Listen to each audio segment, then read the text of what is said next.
Brace yourselves, because Mr. Canhay is here to disrupt breakfast, brunch, and border checks. Kid Rock just moonwalked out of his own bar like, I wasn't even there, bro. After ICE raids hit his Nashville honky-tonk, he clarified he handles 0 day-to-day operations.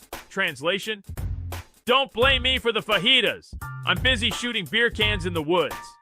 The man went from bar owner to that guy who once knew the guy who owned the bar. Let's be real. A dude selling American flags with bald eagles chugging Monster suddenly finds paperwork too stressful? That's cosplay, not leadership. If your name's literally on the building, maybe peek in once? But nah. Kid Rock said, responsibility? I retired that with my last pair of sleeves. Another day. Another celeb dodging drama like it's duck season.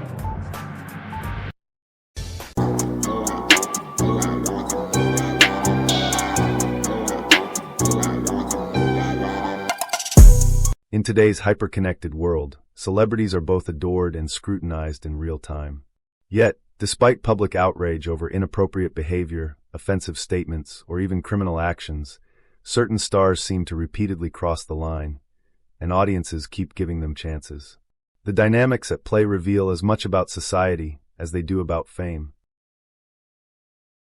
Why the judge gave Diddy 50 months.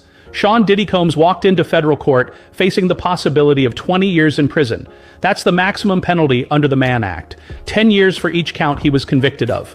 There was no mandatory minimum, which meant the judge could legally have sentenced him anywhere from probation to 2 full decades behind bars. But the real starting point wasn't the statute, it was the federal sentencing guidelines. For Combs, that came out to about 70 to 87 months, roughly 6 to 7 years. The prosecutors wanted more than 11 years. They argued that Combs was unrepentant, that the so-called freak-offs weren't wild parties but organized coercion. They wanted the sentence to send a message. Fame and money don't erase abuse.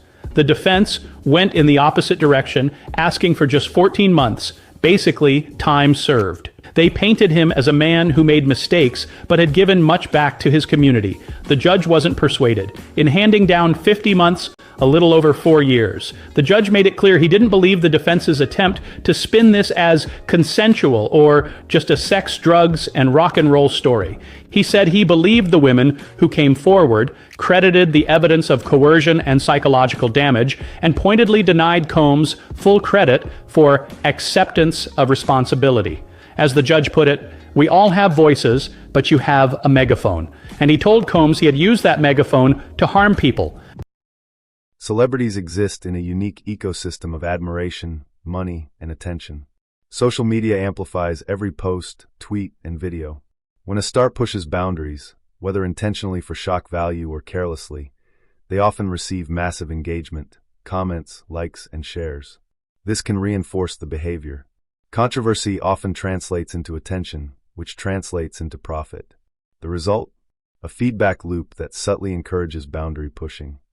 Can't become the left, following celebrity leaders with their own brand of identity politics, those with fragile egos who refuse to acknowledge reality. This is a tough. Fans develop intimate-seeming connections with celebrities, known as parasocial relationships. These one-sided bonds make fans feel protective, forgiving, or personally involved in a celebrity's life. When someone they know or care about missteps, cognitive dissonance kicks in. Fans rationalize, excuse, or minimize the behavior to maintain the emotional connection.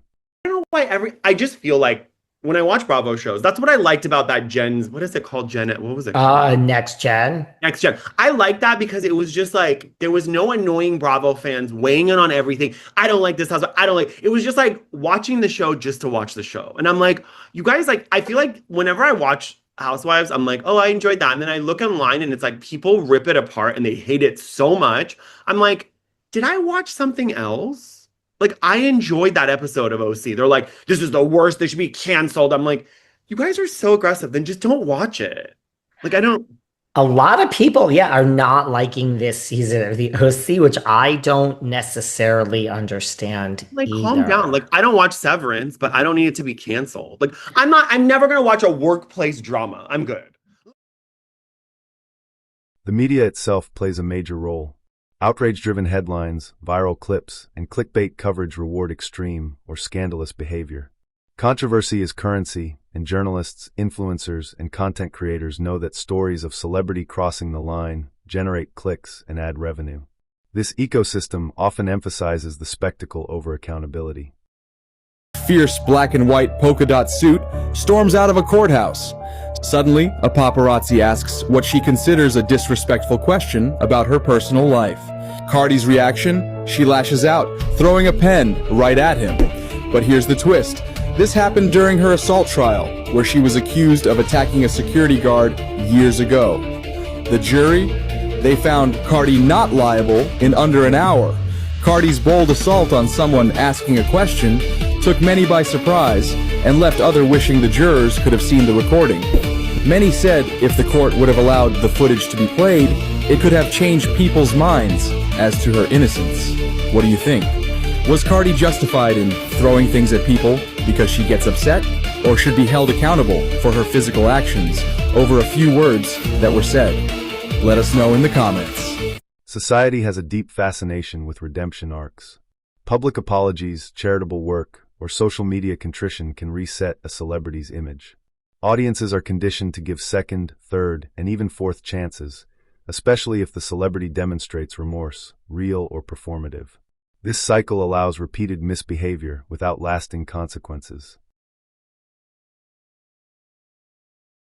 Either take it or leave it. Now, some of you, in addition to sending me crazy messages, are now bullying other people in my community. That's not okay. And it's not even just about Sean King. It's about audience capture. And this is to anyone, whether you're a content creator or whether you're just somebody who posts online. Do not ever let people mob you or bully you into not telling the truth. Do not be captured by an audience. And be wary of people who are like, oh, you're just dividing the movement. If there is no room in your movement for dissent or accountability, then it is not a movement, it is a cult. I lost over 1,000 followers yesterday because I told people not to buy tickets to Sean King's tour. Because I thought it was pretty gross that he's on a tour as a non-Palestinian, non-authority on this issue, naming it Hope During Times of Genocide. Why do you think you're the authority to talk about hope in times of genocide when you're not Palestinian? And then charge $60 to $165 per ticket. I didn't want people getting scammed and buying tickets like that when there are so many amazing Palestinian organizations that people can donate to directly, including GoFundMes. In fact, if you look at my story, I shared the GoFundMe of a beautiful Palestinian who is trying to evacuate her family from Rafah right now. Anyway, I've received a torrent of hate because of that. And the point I want to make about that is this. Don't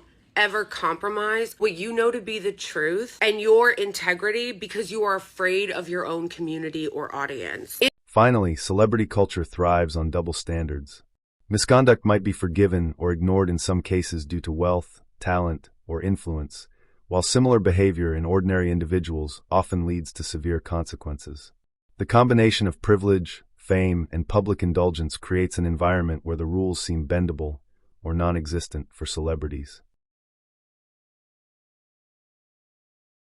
To me is this idea that celebrities who launch coins on Thrust sign legally binding contracts when it comes to their tokens? Yeah, so the idea there is essentially we want to ensure they're committed, right? And that's a huge part of the entire issue here with celebrity coins is they come into the space, they think they can just launch a coin and fail to deliver and then end up extracting from the people that they actually from the people that believed in them, right? Their actual fan base. And honestly, overall, it's disgusting and it's pissed me off, right? That's why we started Thrust. We launched Thrust because we wanted a fair and safe environment for celebrities and creators to launch coins so that their fans can get a share in the upside. The phenomenon of celebrities crossing the line repeatedly is a mirror of collective societal behavior. It exposes a complex web of human psychology, social media dynamics, and cultural indulgence. While outrage and accountability exist, the systems that reward attention, drama, and redemption often outweigh them. Until society redefines how we consume celebrity culture, emphasizing genuine accountability over spectacle, the cycle is likely to continue.